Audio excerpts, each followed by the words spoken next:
এখানে এই ইঁদুরটা একটা ভয়ানক আগুনের রূপ নিয়ে নেয় আর তখনই সে সবকিছু খেতে শুরু করে দেয়। তখনই আগুনটা একটা গাছের মধ্যে টেলিফোন দেখতে পায়। এরপর সেই আগুনটা ফায়ার সার্ভিস লোকেদেরকে সে নিজেই ফোন করে দেয় আর তাদেরকে বলে যে জঙ্গলে আগুন ধরে গিয়েছে। এটা শোনার পরে ফায়ার সার্ভিসের লোকেরা খুব তাড়াতাড়ি চলে আসে।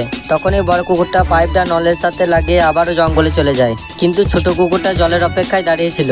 তখনই বড় কুকুরটা বলে এবার আগুনটা নিভিয়ে দাও, আর ছোট কুকুরটা বলে তুমি তো কলের জল না ছেড়েই চলে এসছো। এরপর বড় কুকুরটা তার অফিসে গিয়ে আবারও কলটাকে চালু করে দেয়, কিন্তু ছোট কুকুরটা জলের প্রেসারের জন্য হাওয়ায় উড়ে যায়। এটা দেখে বড় কুকুরটা পাইপগুলো তাড়াতাড়ি গুছিয়ে নেয়, কিন্তু সে পাইপের সাথে তার বন্ধুকেও আটকে ফেলেছিল। তখনই সে দেখতে পায় তার চোখের সামনে দিয়ে আগুনটা পালিয়ে যাচ্ছে। এটা দেখে বড় কুকুরটা জল দিয়ে ফায়ার করতে থাকে, কিন্তু আগুনটা পালিয়ে গিয়ে কিছু একটা দিয়ে জলটাকে আটকে দেয়। এরপর সে কুকুরগুলোকে দেখে একটি বমের ঘরের মধ্যে ঢুকে যায়। যাবার আগে আপনার ফোনে কত % চার্জ আছে তা জানিয়ে যেতে